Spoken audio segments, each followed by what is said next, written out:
இப்ப நான் அரசியல்வாதி, இப்ப எனக்கு ஒரு நரம்பு கூட. என்ன நடந்தாலும் சரி இந்த அரசியலோட ஆழத்தை பார்க்காம நான் விட மாட்டேன்டா. சரியா? என்கிட்ட வச்சுக்காத. சும்மாவே ஆடுவேன். ஆமா. அவங்க வேற கட்டி விட்டுட்டாங்க. பாத்துக்க. ஆட்டம் எப்படி இருக்க போகுது? நாளை நம்ம பேச்சே வர மாதிரி இருக்கும். அது மாதிரி ஒண்ணும் இல்லைங்களா?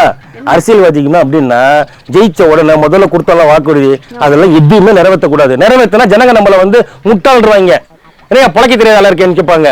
நம்மளே நல்லது பண்ண கூட ஒத்துக்க மாட்டாங்க ஜனங்க. சம்பாதிக்கிற பணம் நம்மளுக்கு ஒட்டுமாடா? அதெல்லாம் ஒட்டம் பசை போட்டு நல்லா ஒட்டிக்கலாம் உடம்புல. யாரையும் ஏமாத்துற பணம் நமக்கு நிலைக்காது ரவி. அப்புறம் எப்படி வாழ்றது? அப்புறம் எப்படி ஈஸியா 2 பங்களா வாங்குறது? அப்புறம் இடத்தெல்லாம் அப்படி மடக்கி போடுறது, ஃபிளைட் வாங்குறது? அப்படிப்பட்ட வாழ்க்கைலாம் நமக்கு தேவையா ரவி? ஆமா, இப்ப மட்டும் நல்லா வாங்கிட்டோம். நல்லா கிளு கிளு கிளு கிளு கிளுன்ட்டு. என்னடா ஆட்டம் இது?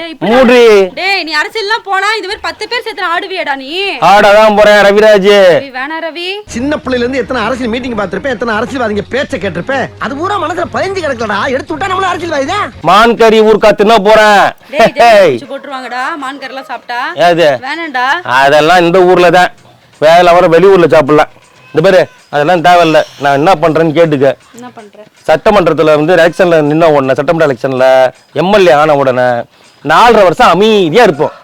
கரெக்டா அடுத்த எலெக்ஷன் வருது பத்தியா? அப்ப ஒரு 3 மாசத்துக்கு முன்னாடி தான் என்ன பண்ணுவோம்? பஸ் கரெக்டா விடுவோம், தெருவு போடுவோம், ரோடு போடுவோம். ஆமா, பாதுகாப்பு கொடுப்போம். அப்புறம் பார்த்தோன்னா தண்ணி ஒழுங்கா வரும் குழாயில, ரேஷன்ல நல்ல அரிசியா போடுவோம். அது இல்லாம பார்த்தோன்னா உனக்கு கரண்டே கட் பண்ண மாட்டோம். இந்த 3 மாசம் மட்டும் பண்ணுவோம். கம்பெனி சீக்கிரத்தை வெளியே சொல்லாதடா, வாய மூடுறா. எலெக்ஷன் முடிஞ்சு மறுபடியும் நாங்க ஜெயிச்சுவோம் பத்தியா? மறுபடியும் இது எல்லாமே மறுபடியும் ஆரம்பிப்போம்.